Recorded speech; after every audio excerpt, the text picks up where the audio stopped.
Olá, pessoal. Estamos aqui para poder gravar a aula do dia 1º de junho de 2020 da disciplina de Fisiologia do Exercício da FUPAC Ponte Nova. Nós estamos iniciando a terceira etapa letiva deste semestre e vamos abordar o conteúdo, sistema endócrino e exercício físico.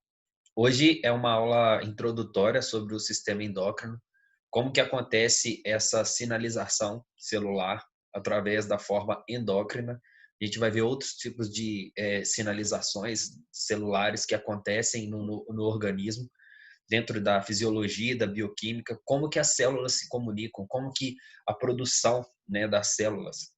Basicamente, o que seria o sistema endócrino, o que seria um hormônio, essa substância bioquímica que é, muda o funcionamento de outras estruturas compatíveis, sejam células ou outras glândulas específicas. Então, é um sistema muito importante e, obviamente, está relacionado ao exercício físico. Então, o nosso corpo muda a preparação, ele altera o seu funcionamento durante o estímulo, que o exercício físico causa, esse estímulo agudo, momentâneo, que essa mudança, do estado de homeostase. Toda vez que nós saímos do estado de homeostase, esse estado de equilíbrio, por meio da preparação do organismo em movimento, substâncias, químicas são liberadas na corrente sanguínea para ativação ou inibição de outras. Então, são essas questões que nós vamos vir a partir de agora na aula sobre sistema endócrino e exercício físico.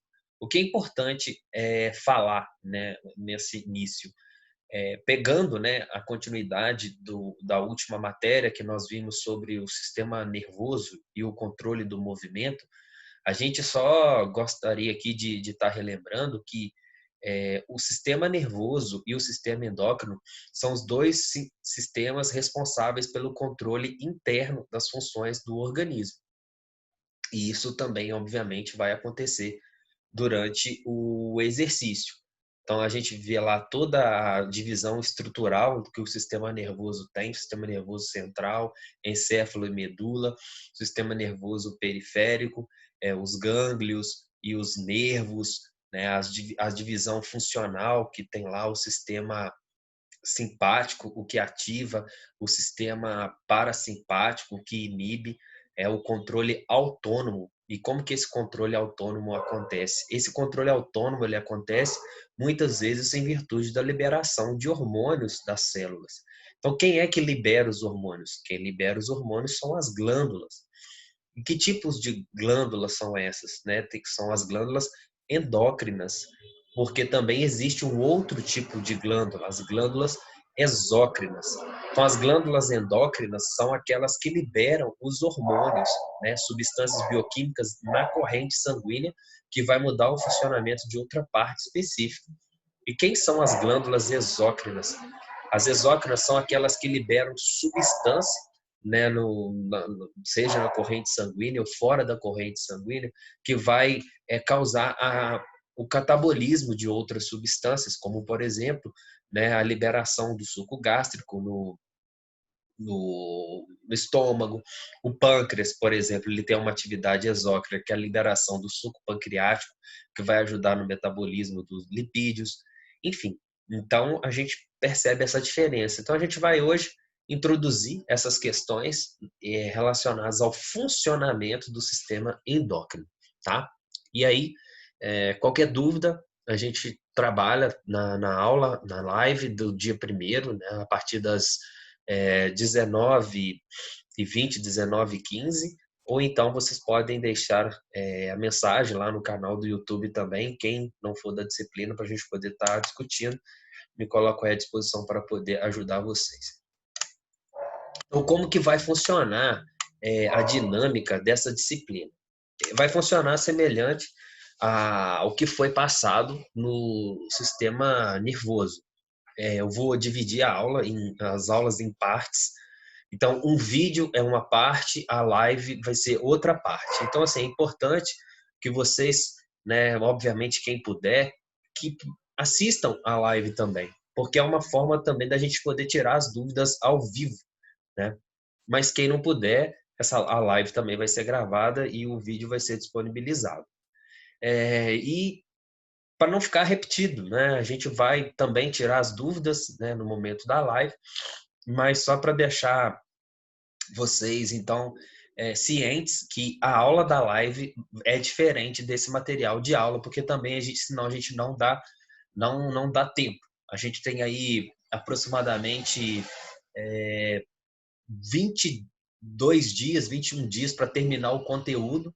O final do mês de junho já vai ser a preparação para as avaliações, os trabalhos. Então, assim, a gente tem que... Estamos dentro do tempo, conforme o planejamento, mas a gente tem que ganhar tempo aí, otimizando, né, as atividades, tanto das gravações quanto das lives.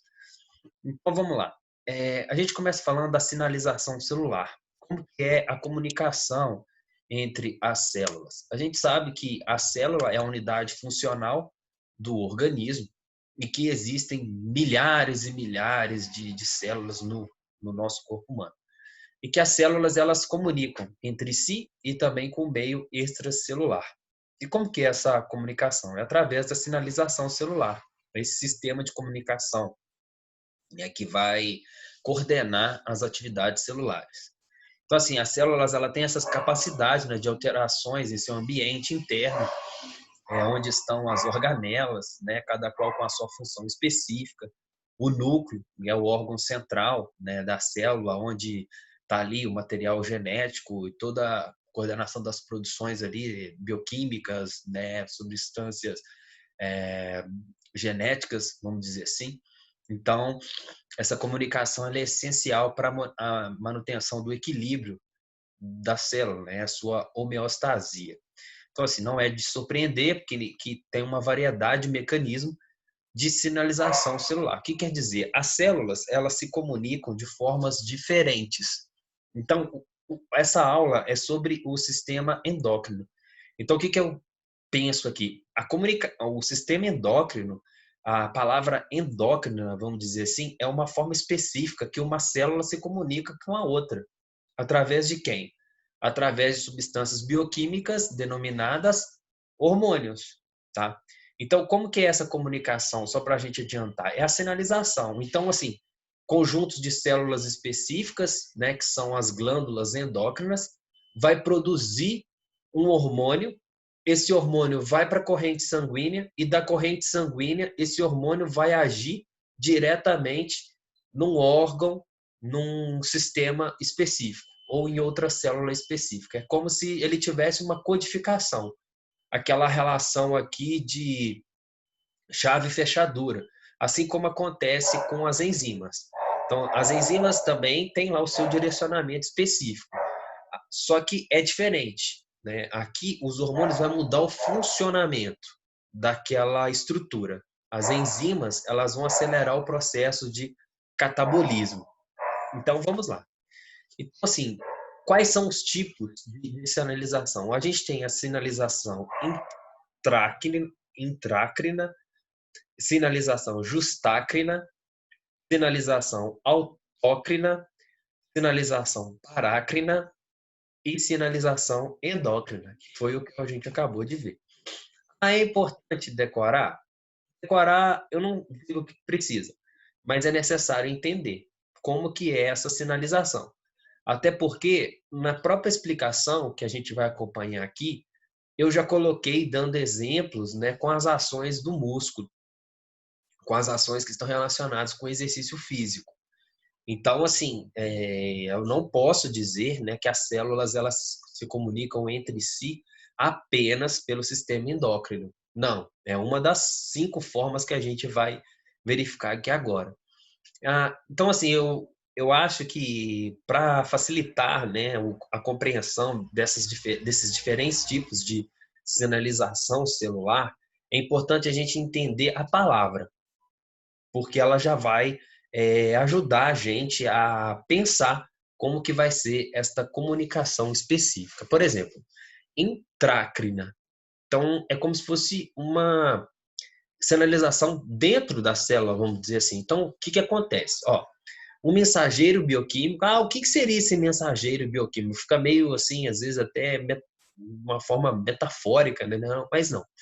Esse mensageiro bioquímico, às vezes é um peptídeo, às vezes é uma proteína, às vezes é um aminoácido, às vezes é um lipídio, uma lipoproteína, depende. Então, assim, a célula vai produzir uma estrutura bioquímica qualquer e essa estrutura que vai ter uma codificação, vamos dizer assim, que vai alterar a função. Então, assim, quando o mensageiro bioquímico produzido por uma célula específica é produzido dentro da célula e deflagra uma via de sinalização na mesma célula. Então, ela produz esse mensageiro e esse mensageiro dentro da célula ele vai causar uma mudança, né? Uma resposta específica. Há um exemplo. Adaptação na musculatura esquelética ao treinamento físico. Quando a gente está fazendo o exercício físico, né, há mudança dentro da célula muscular. Então, é a fibra muscular, onde vai acontecer o quê? O encurtamento das unidades contráteis do músculo, que são os sarcômeros. E aí, esta mudança que acontece lá dentro é um exemplo de comunicação intráquea. Como que é essa comunicação? Olha, o sinal nervoso chega no músculo e aí acontece o quê? Acontece a liberação de cálcio. O cálcio vai ser o mensageiro que vai causar o desarranjo do sistema troponina-tropomiosina e vai fazer com que a cabeça da miosina se liga à actina para poder acontecer a contração. É um exemplo de sinalização intráquea. Então, a própria célula liberou o cálcio e o cálcio foi esse mensageiro que mudou a configuração do sarcômero para que a contração pudesse acontecer. Quando o cálcio para de ser liberado, que o estímulo nervoso acaba, então acaba esse estímulo, acaba essa sinalização e aí o músculo relaxa. Então, intráqueo, dentro da célula, uma substância liberada e ela muda o comportamento. Lembrem-se da contração muscular, o papel que o cálcio exerce. Sinalização justácrina. Então, assim, justácrina, assim, algo que está junto. Quando a gente fala em células que estão juntas, eu acho assim, vem sempre na minha cabeça a estrutura das células do músculo cardíaco. Porque quando a gente estuda, né, os diferentes tipos de músculo, a gente vê lá as características das células. Aí você percebe lá, característica do músculo liso, contração involuntária. Característica do músculo esquelético, contração voluntária, forte. Característica do músculo cardíaco, comunicação, né? A estrutura intersticial que há entre as células para fazer com que o impulso nervoso possa passar de forma harmônica entre uma célula e outra lá no miocárdio. Então, a sinalização justácrina, já estou aqui dando um exemplo, é a que acontece entre as células do músculo cardíaco, que é o contato, né, a comunicação entre células que estão justapostas, que estão coladas entre si. Então, assim, ó, em que o citoplasma de uma célula entra em contato com o outro, né? E aí quem que vai fazer isso? Aquela junção intersticial que há entre as células do músculo cardíaco. Então, a contração do músculo cardíaco, né, das células do músculo cardíaco, ela acontece dessa segunda forma, porque há uma estrutura que vai ligar uma célula a outra, um citoplasma do outro. Então, o impulso ele passa de forma harmônica, bem ritmizada, para poder fazer com que a contração aconteça de forma organizada, né? Tão importante para a função do coração. Autócrina. Assim, às vezes eu confundo um pouco a intrácrina com autócrina. A intrácrina, só para a gente lembrar aqui, é produzida a substância dentro e ali dentro mesmo acontece. E a autócrina, então assim, quando a célula produz e libera no líquido extracelular, um mensageiro bioquímico que atua sobre a própria célula, produzindo um sinal. Na autócrina, esse mensageiro, né, seja uma estrutura molécula inorgânica, seja um aminoácido, seja um peptídeo, uma lipoproteína, ela sai da célula e depois ela volta e age na mesma célula. Então, assim, a diferença da intrácrina para a autócrina é que na intrácrina a substância, o mensageiro, não sai da célula. Ela é produzida pela célula e age internamente.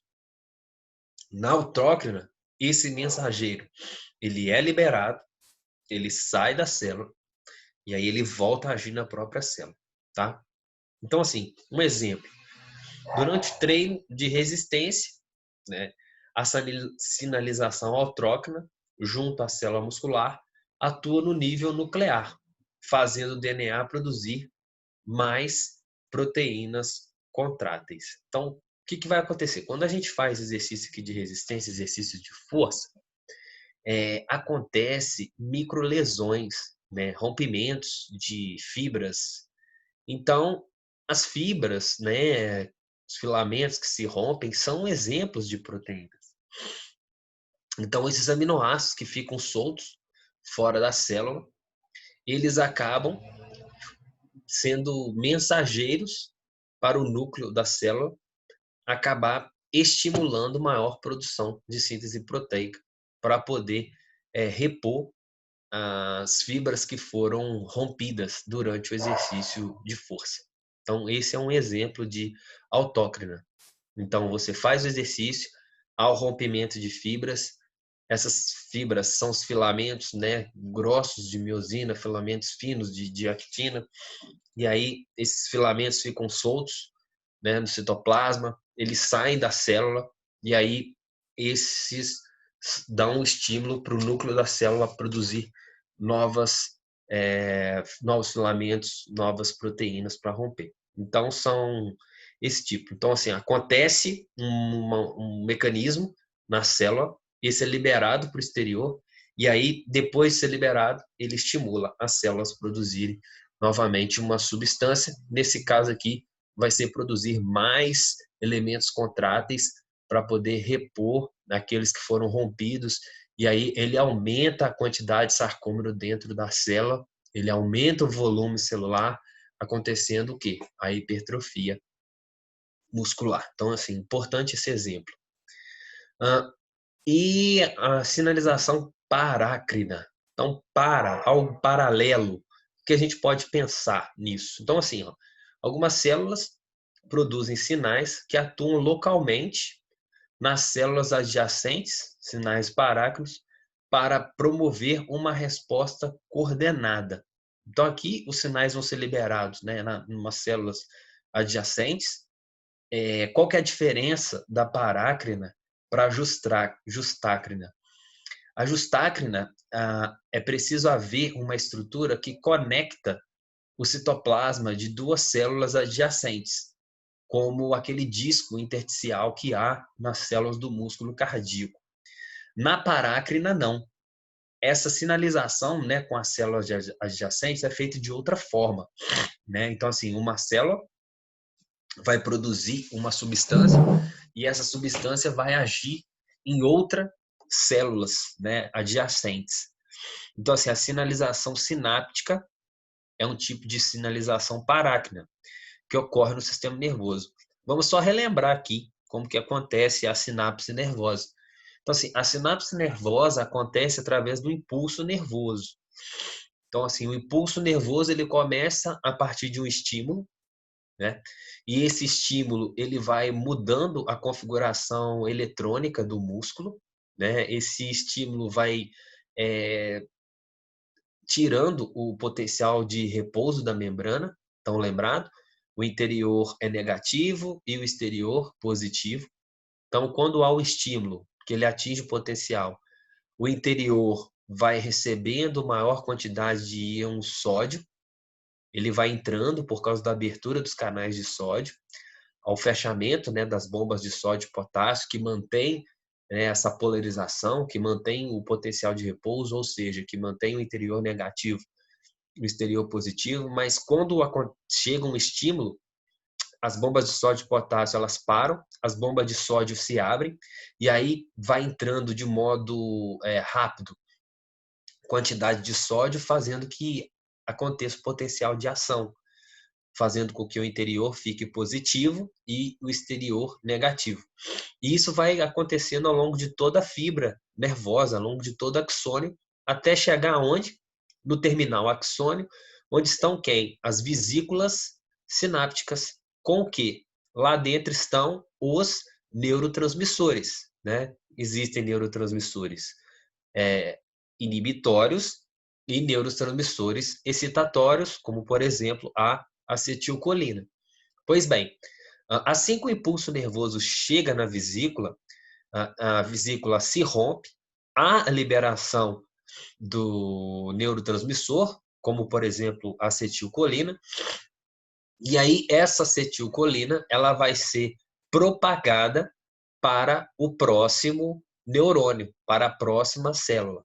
Então, esta comunicação, né, essa liberação desse sinal bioquímico que eu estou dando exemplo aqui, no caso acetilcolina, que é um neurotransmissor excitatório, entre uma célula, entre um neurônio, né, um neurônio pré-sináptico para um neurônio pós-sináptico, é um exemplo de sinalização parácrina. Ou seja, a produção vai ser um neurotransmissor que vai passar de um neurônio para outro para fazer com que o estímulo ele possa se propagar.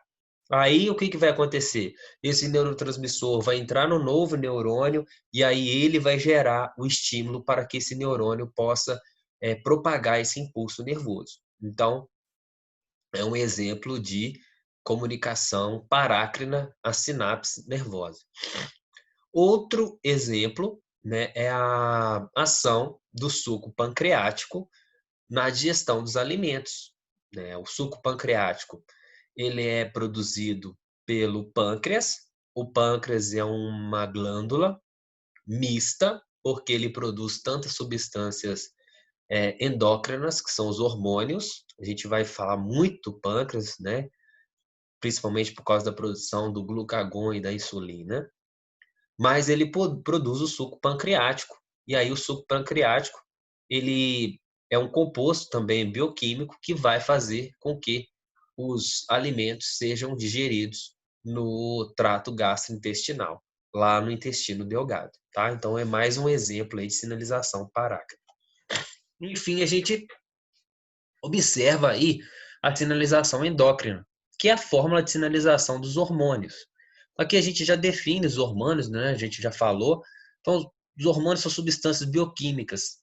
Quais? Isso é muito importante a gente guardar e saber. Não mais entender, só uma substância bioquímica de forma decorada.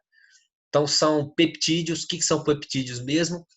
São moléculas com várias ligações de aminoácidos, né? Quando dois aminoácidos se unem, a ligação entre dois aminoácidos é uma ligação peptídica. Então, pode ser peptídeos, pode ser proteína, pode ser uma lipoproteína, alguns hormônios são lipossolúveis, tá? Então, essas são as estruturas. Então, assim, e como que se dá essa comunicação? Entender que a sinalização endócrina, além de produzir os hormônios, é entender que esses hormônios são liberados aonde? Na corrente sanguínea, e da corrente sanguínea eles são transportados para todo o corpo para agir no seu órgão de destino, tá? No seu localizador específico. Então, são essas duas características importantes da sinalização endócrina. Qual que é a diferença da sinalização endócrina para a parácrina? Porque a parácrina também ela produz um mensageiro, né? E esse é um mensageiro bioquímico, não é um hormônio, por quê? Porque esse mensageiro não é liberado na corrente sanguínea, ele é liberado de uma célula adjacente para outra célula que está posposta, né? Que está comunicada, que está perto, vamos dizer assim. Então não precisa de liberar na corrente sanguínea. Já a sinalização endócrina, sim, ela produz o mensageiro bioquímico, e nesse caso são hormônios, que vai cair na corrente sanguínea e aí vai mudar o funcionamento de uma célula ou de alguma glândula, algum órgão específico. Então aqui a gente tem umas figuras que ajudam a gente a fazer uma revisão dessas sinalizações. Então aqui, ó, a intrácrina. Ó, dentro da célula o mensageiro é produzido e aqui vai mudar o funcionamento. Dei o exemplo da célula muscular. O cálcio vai ser liberado, o cálcio vai liberar a estrutura dos miofilamentos dos sarcômeros e aí a contração acontece, tá? Então, ó, dentro, deixa eu só um minutinho, deixa eu só pegar minha ponteira aqui, para poder explicar melhor. Então, ó, é liberada a substância bioquímica, dentro da célula já vai acontecer. Então, é intrácrina. Justácrina. Olha aqui, ó. Essa aqui, imagine que isso aqui são duas células do músculo esquelético. Elas estão comunicadas entre si através, né, dessa ligação intersticial, né, situação adjacente. Então, aqui, os citoplasmas estão ligados. Então, aqui, uma substância, né, bioquímica, elétrica, um sinal nervoso, vai passar facilmente entre essas duas células, porque os citoplasmas estão comunicados, estão assim, comunicados entre si. E a autócrina, qual que é a diferença? Prestem atenção. Aqui, o mensageiro, né, alguma substância a célula produz, vai para fora do intestino, da célula, e aí ela volta para a própria célula para poder mudar. Então, é um exemplo de sinalização autócrina, tá? E aqui a gente tem a parácrina. Então, aqui a gente tem a célula, ela produz o mensageiro, e aí esse mensageiro vai para a célula adjacente. Qual é o exemplo que nós demos? Da sinapse. Então, aqui seria um neurotransmissor que vai agir numa próxima célula, né? Um neurônio pós-sináptico. Aqui, outro exemplo. E aqui a endócrina. Aqui um exemplo de um vaso sanguíneo. Uma célula mensageira, ela vai produzir um fator bioquímico, né? E aí esse órgão bioquímico vai liberar esse material bioquímico, vamos dizer assim, vai na corrente sanguínea, e aí lá no sangue ela vai para as células-alvo, né, o local específico onde ela vai agir. E como que é essa ação? Essa ação vai ser ou estímulo ou inibição. Lembrando que o organismo sempre trabalha em equilíbrio. Enquanto a gente vai ter alguns hormônios que vão ter as características excitatórias e estimulatórias, nós também vamos ter hormônios com características inibitórias, tá? Então, se a gente pensar bem, quando o sistema simpático ele é ativado, né, pelo sistema nervoso autônomo, hormônios excitatórios são liberados e aí as atividades são estimuladas. Quando o sistema parasimpático ele está ativo, neurônios, hormônios inibitórios vão ser liberados e aí há uma desestimulação das funções, há uma propensão ao relaxamento. A gente sempre faz essas conexões. Aqui, só para a gente poder fechar essa parte, né? Não vou postergar as aulas live, vou dar as aulas vídeo, vou dar mais ênfase às lives nessa terceira etapa. Então, a gente tem as definições, o que é o sistema endócrino, para a gente poder entender. Então, ó, ele é responsável pelo controle das atividades metabólicas do organismo, atua a longo prazo através de sinais químicos executados por substâncias denominadas hormônios, substâncias liberadas por determinadas glândulas endócrinas e atua controlando o funcionamento de alguns órgãos específicos. Então, a ação do hormônio se dá quando este é lançado aonde? Na corrente sanguínea, pelas glândulas endócrinas e assim chegando à célula-alvo. Se liga a receptores específicos localizados na superfície da célula. Então, aqui vamos acompanhar esse exemplo. A gente tem aqui uma célula segregadora, ela vai liberar um hormônio aonde? Na corrente sanguínea. Na corrente sanguínea, esse hormônio vai ser levado até uma célula-alvo, e aí, ó, qual que é essa estrutura aqui? São receptores. Esses receptores eles vão captar essa estrutura bioquímica para poder jogar no interior da célula-alvo e aí mudar o funcionamento. Então, se não houvesse esses receptores específicos, ele não vai mudar, ele não vai acionar uma função. Aqui a gente já vai encerrando essa primeira parte. Eu vou encerrar mostrando um vídeo introdutório para a gente acompanhar junto, só para a gente poder entender o seguinte, né? A glândula mãe, né, que funciona, que é responsável pelo controle de outras glândulas principais do organismo, ela está aqui, ó, nessa região que fica na região do bulbo raquidiano, que é no hipotálamo. Então, qual é o nome dessa glândula? É a hipófise. Então, a hipófise ela tem duas partes específicas, né? A adenohipófise, a anterior, e a neurohipófise, a posterior. Então, cada região da hipófise vai ser responsável por liberação de hormônios que vai estar ligado ao funcionamento de outras glândulas importantes, para a gente já poder ver aqui. Então, aqui, logo aqui na base do pescoço, a gente vê essa glândula na forma de borboleta, que é a tireoide. A gente, mais embaixo, a gente vê aqui o rim, né? Em cima do rim, a supraadrenal, né?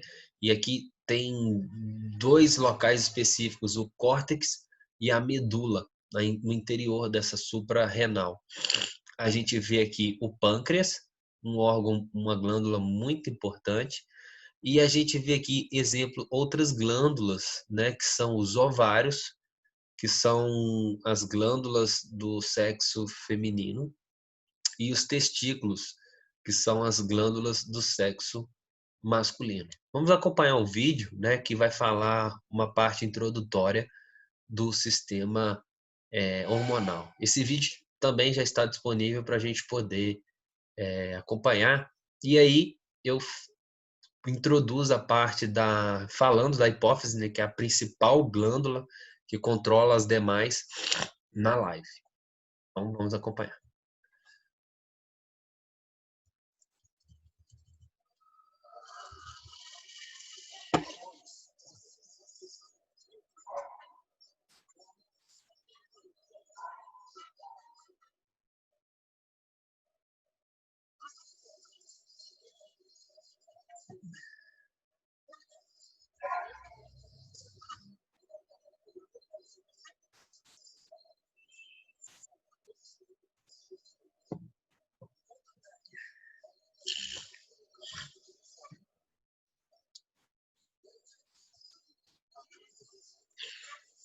É o GH, tá?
Muito bem.